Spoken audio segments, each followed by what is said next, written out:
আসসালামু আলাইকুম, সবাইকে স্বাগত জানাচ্ছি বিডি ভিউজে। আপনাদের সাথে আছি আমি সাবরিনা কাজী। মোহাম্মদ বুয়াজিজি নামের তিউনিসিয়ার ২৬ বছরের তরুণ এক ফল বিক্রেতা ১০ বছর আগে নিজের শরীরে আগুন ধরিয়ে দিয়েছিল। সে আগুন দাবানল হয়ে ছড়িয়ে পড়ে ভূমধ্য সাগরের তীর ঘেঁষে থাকা সবগুলো দেশে। মরক্কো থেকে তিউনিসিয়া পর্যন্ত বিদ্রোহ আর অভ্যুত্থানের ঢেউ লাগে সর্বত্র। প্রতিটি দেশে জনবহুল পাবলিক স্কোয়ারগুলোকে জনগণ তাদের দীর্ঘ বছরগুলোর ক্ষোভ, অভিমান, বঞ্চনা আর হতাশা প্রকাশের জন্য বেছে নেয়। কিন্তু এরপর এক যুগ পার হলেও আন্দোলনরত মানুষের চাওয়া বা স্বপ্নের কতটুকুই বা পূরণ হয়েছে, আজ জানাবো সেই বিশ্লেষণ।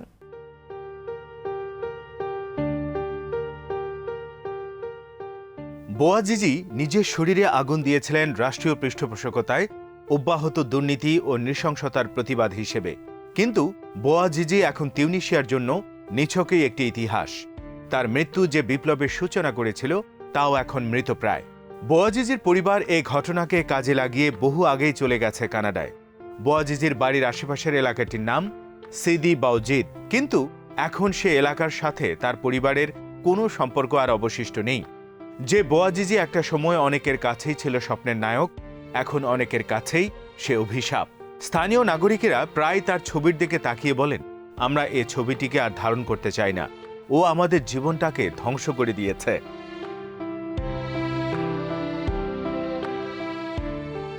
বোয়াজিজির চাচাতো ভাই কায়েস বোয়াজিজি আক্ষেপ করে বলেন, তাদের এ বংশী উপাধিটি একসময় তিউনিসিয়ার মানুষের জন্য গর্বের প্রতীক ছিল। এখন তা যেন ভোগান্তি আর অপমানের কারণ হয়ে উঠেছে। 10 বছর পর এসে দেখা যাচ্ছে তিউনিসিয়ার কাগজে কলমে গণতন্ত্র আছে ঠিকই, কিন্তু গুপ্ত হত্যা, সন্ত্রাসী হামলাও চলছে আগের মতোই। বাধ্যত দেশটি যেন আবার একটি কর্তৃত্বপরায়ণ প্রশাসনের দিকেই চলে যাচ্ছে। মিশর, সিরিয়া, ইয়েমেন বা লিবিয়াতেও একই চিত্র। শান্তির পায়রা কোথাও আর দৃশ্যমান নেই।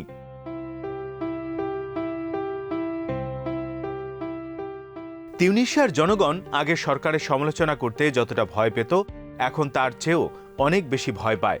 হতাশাগ্রস্ত হয়ে জনগণের অনেকেই এখন নানা ধরনের উগ্রবাদী সংগঠনে যোগ দিচ্ছে। তিউনিসিয়ার গড় আয়ের পরিমাণও বিশ্বের যে কোনো দেশের তুলনায় আশঙ্কাজনকভাবে কমে যাওয়ায় দেশটি থেকে নিয়মিতভাবে জীবনের ঝুঁকি নিয়ে লোকজন ইতালিতে পালিয়ে যাওয়ার সংখ্যা বেড়েই চলেছে।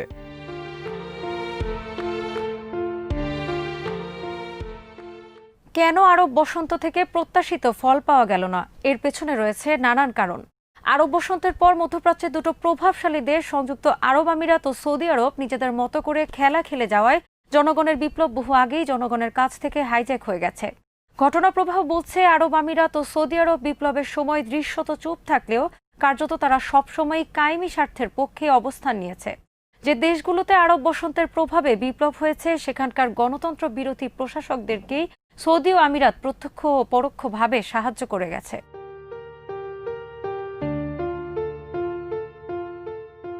আরব বসন্তের দেশগুলোতে গণতান্ত্রিক কোনো প্রশাসন যাতে আসতে না পারে সেজন্য সৌদি আরব ও আরব আমিরাত সব চেষ্টা করে গেছে। এ কাজটি করেছে শুধুমাত্র নিজেদের রাজতান্ত্রিক গদিকে সামাল দেওয়ার জন্যই। জ্বালিয়ে রেখেছে অশান্তির আগুন। শুধু তাই নয়, যেসব ব্যক্তি বা প্রতিষ্ঠান এসব বিপ্লবের নেপথ্যে কাজ করেছে বা বিপ্লব পরবর্তী নির্বাচনে যে দলগুলো জনগণের সমর্থন পেয়েছে তাদেরকেই নানাভাবে কোণঠাসা করেছে সৌদি আরব ও আমিরাত। তিউনিসিয়ায় যেমন আন নাহাদা প্রথম নির্বাচনের পর পরবর্তী নির্বাচনগুলোতে আর খুব বেশি ভালো করতে পারেনি, অন্য দেশগুলোতেও তাই। অভিযোগ আছে সংযুক্ত আরব আমিরাত তিউনিসিয়াতে বেশ কয়েকবার সামরিক অভ্যুত্থান ঘটানোর চেষ্টা করেছে।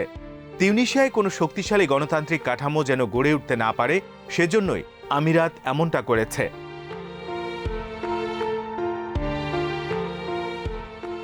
এক্ষেত্রে সবচেয়ে বেশি ক্ষতি হয়েছে মুসলিম ব্রাদারহুডের। মিশরে আরব বসন্তের ফল হিসেবে দীর্ঘদিনের স্বৈরশাসক হোসনি মোবারকের পতন হয়। প্রথম গণতান্ত্রিক উপায়ে নির্বাচিত হন মোহাম্মদ মুরসি, কিন্তু প্রথম দিন থেকেই মুরসির বিরুদ্ধে জাতীয় ও আন্তর্জাতিকভাবে চক্রান্ত শুরু হয়। সৌদি আরব ও আরব আমিরাতের কারণে মধ্যপ্রাচ্যের দেশগুলো থেকে প্রত্যাশিত সহযোগিতা পাননি মুরসি। এ সময় মিশরের প্রধান সালাফিপন্থী দলটিকে যেমন মুরসির বিরুদ্ধে নামিয়ে দেয়া হয়, আবার ফিলিস্তিন ইস্যুতে বেশি সরব মুরসিকে পশ্চিমাদের কাছে ভিলেন হিসেবে উপস্থাপনের অপপ্রয়াস চালানো হয়। এক পর্যায়ে 2013 সালে সেনাকুর মাধ্যমে মুরসিকে ক্ষমতাচ্যুত করা হয়।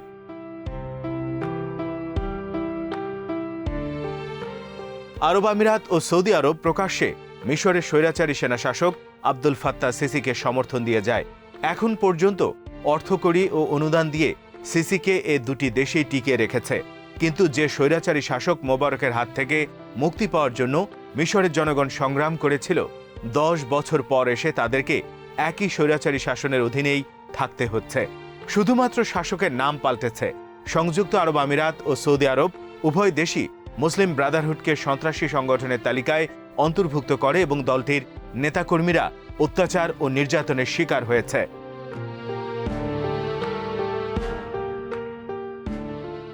লিবিয়াতেও সৌদি আরব ও আমিরাত একই কৌশল নিয়েছে। মুয়াম্মার গাদ্দাফির পতনের পর থেকে লিবিয়া পরিস্থিতিতে নিজেদের হাতে নেওয়ার জন্য এ দুদেশ বেপরোয়া হয়ে যায়। তারা প্রকাশ্যে জেনারেল খলিফা হাফতারকে আর্থিক ও সামরিক সহায়তা প্রদান করে যাচ্ছে। এরপরও হাফতার সামরিক বাহিনীর সমর্থন নিয়ে রাজধানী দখল করে শাসনভারকে নিজের হাতে নিতে পারেননি। লিবিয়া একটি আন্তর্জাতিকভাবে স্বীকৃত সরকার বর্তমানে কাজ করে যাচ্ছে। এ সরকারকে সমর্থন করায় তুরস্কের সাথে আরব আমিরাত নিজেদের সম্পর্ককে নষ্ট করেছে, কিন্তু তারপরেও তারা ঐক্যমত্যের সরকারকে সমর্থন করেনি।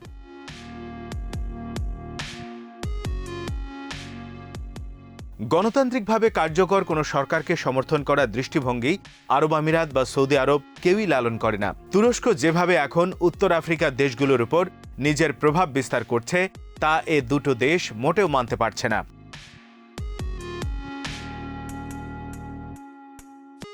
অন্যদিকে সৌদি আরবের নেতৃত্বাধীন কোয়ালিশন জোট ইয়েমেনে আগ্রাসন চালিয়ে দেশটিতে নতুন করে এক গৃহযুদ্ধের সূচনা করেছে। ইয়েমেনের হুথি বিদ্রোহীদের দমন করতে গিয়ে এখন দেশটি ইতিহাসের সবচেয়ে বড় মানবিক সংকটের মুখে পড়েছে। 2015 সালের 26শে মার্চ থেকে দেশটিতে যে গৃহযুদ্ধ ও সংঘাতময় পরিস্থিতির সূত্রপাত হয়েছে, আজও তার কোনো সমাপ্তি ঘটেনি। সৌদি আরব ও আমিরাতের নিজেদের অভ্যন্তরীণ অবস্থাও মোটেও স্বস্তিদায়ক নয়।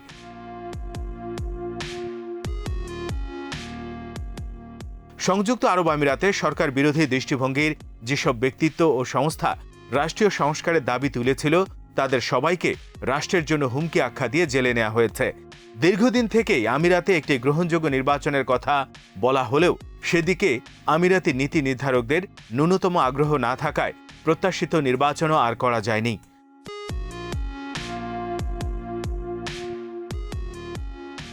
মানবাধিকার সংগঠনগুলো সৌদি আরবের বিরুদ্ধেও একইভাবে বিরোধী চিন্তাধারার লোকদেরকে আটক ও মৃত্যুদণ্ড দেওয়ার অভিযোগ তুলেছে। বেশ কয়েকজন প্রথিতযশা ইসলামী চিন্তাবিদকে বন্দী করা হয়েছে, কারণ তারা সরকারের পক্ষে কথা বলতে রাজি হননি। কাবা শরীফের একাধিক ইমামকেও চাকরিচ্যুত করা হয়েছে, কারণ তারা দেশটির ক্রাউন প্রিন্সের নানা কর্মকাণ্ডের সমালোচনা করেছিলেন। রিয়াদে বিরোধী মতের লোকদের বিরুদ্ধে কতটা বর্বর হতে পারে তার প্রমাণ হলো সাংবাদিক জামাল খাশোগির হত্যাকাণ্ড। ইস্তাম্বুলের সৌদি কনসুলেটে 2018 সালের অক্টোবরে একদল ভাড়াটি খুনি রিয়াদ থেকে উড়ে গিয়ে খাশোগিকে হত্যা করে।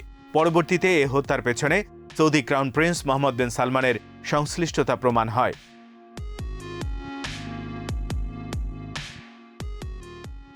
আরব বসন্তের কফিনে পেরেকটি ঠুকেছেন মার্কিন প্রেসিডেন্ট ডোনাল্ড ট্রাম্প। আরব বসন্ত হয়েছিল যাদের বিরুদ্ধে, সেই স্বৈরশাসকদের ট্রাম্প শুধু সমর্থনই করেননি, বরং শক্তিশালী করে গেছেন। কায়রোর তাহরির স্কোয়ার যেন আজ চোখের পানি ফেলে যখন দেখে ইসরায়েলের মতো একটি স্বৈরাচারী শাসকের সাথে মধ্যপ্রাচ্যের একের পর এক দেশের নেতারা গিয়ে চিরস্থায়ী বন্ধুত্বের ঘোষণা দিচ্ছেন।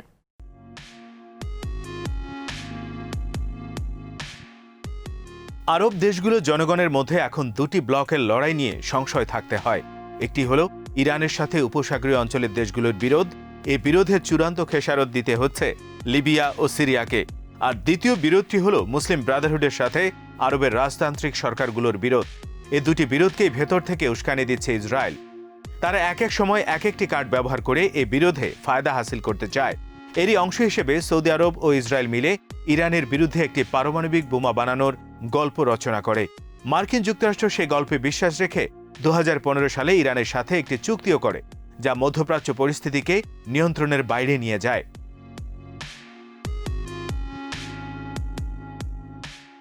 মধ্যপ্রাচ্যে এখন স্থায়ী মেরুকরণের প্রক্রিয়া চলছে। যে কোনো দেশকে দিয়ে পছন্দসই চুক্তি করার জন্য চাপের অংশ হিসেবে কিংবা কোনো দেশ আমিরাত ও সৌদি নির্দেশনার বাইরে গেলে তার বিরুদ্ধে অবরোধ জারি করার নীতি নেওয়া হয়েছে। 2017 সালে সৌদি আরব ও এর মিত্র দেশগুলো কাতারকে অবরোধের ঘোষণা দিয়েছিল। কাতারের বিরুদ্ধে তখন সন্ত্রাসী গোষ্ঠীর পৃষ্ঠপোষকতা করার অভিযোগ আনা হয়েছিল।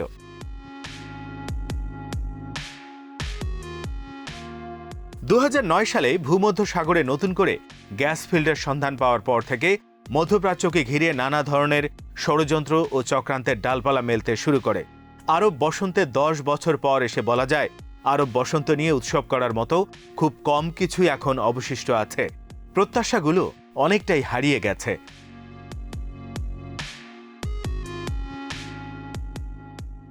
আরব দেশগুলোতে পুরনো কৌশল আর নিপীড়নের ইতিহাসটাই একটু রং বদলে যেন আবার ফিরে এসেছে।